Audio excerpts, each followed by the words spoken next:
How did I turn this piece of trash into this beautiful bike?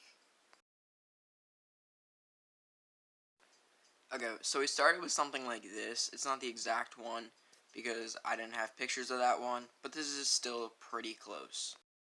Okay, so in this picture and the few I'm going to show you, this is just what the bike looks like when it's stripped down without plastics or anything like that.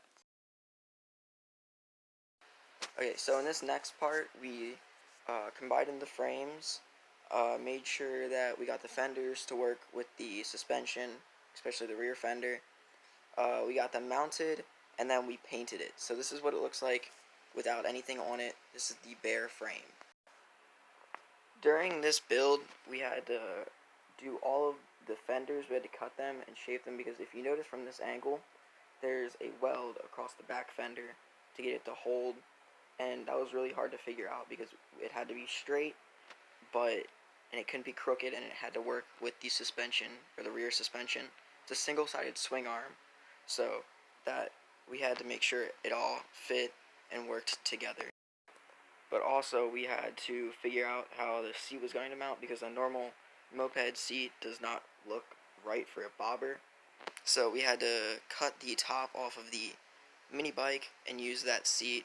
But you'll see that coming up on how that worked out and how it looks.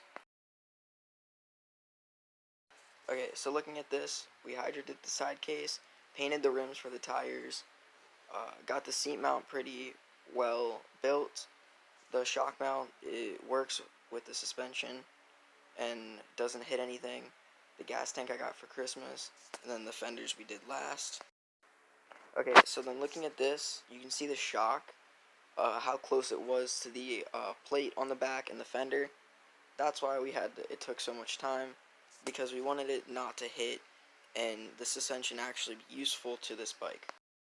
Right here, if you look down below the motor where that red wire is, you can see the custom pipe. It's a straight pipe. We later had to end up putting an expansion chamber on it, but that's okay. As you can tell, it really shines, like the rims. It's all coming together now. It looks good. It's clean. It's what we were aiming for, so it worked out pretty well. Okay, so the last little bit that we had to do was the wiring, because we had to delete a lot of what was actually in the harness. Because you only really need a few things: CDI, voltage reg, stuff like that, kill switch, all that kind of stuff. So we deleted a lot of it. Okay, so looking at this is a closer picture of like what was actually happening under the seat. So, the switch, or the push button start, that's how you start it. All the wiring was redone pretty much.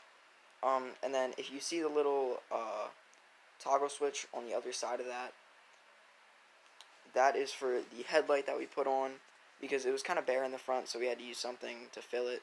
But then the oil tank is empty because it's a two-stroke, so we just had to mix it. But other than that, that's kind of what's going on under here. Yeah, there's not much else to say about it. Like, it actually came together really well. Alright, so this is the end, coming to the end of the video. Part you guys been wanting to see is riding and how it sounds, but I'm going to talk a little bit before I go into that. So here's what the bike looks like finished. It's really nice. It turned out beautiful. I think it looked really good.